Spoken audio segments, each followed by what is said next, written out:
Hello everyone, today I will show you how to center a shape on a PDF file using Foxit PDF Editor. Open your PDF file with Foxit PDF Editor and select comment option, and now select drawing option, and first I will draw a shape, this oval shape. I will draw here shape, and this shape default color, and click right button and select center option, and simply select your both.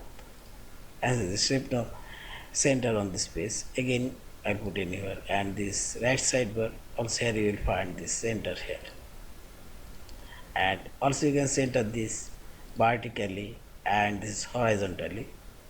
Yeah, this is in this way you can center all of your shape, and finally select this file option, save or save as a PDF file.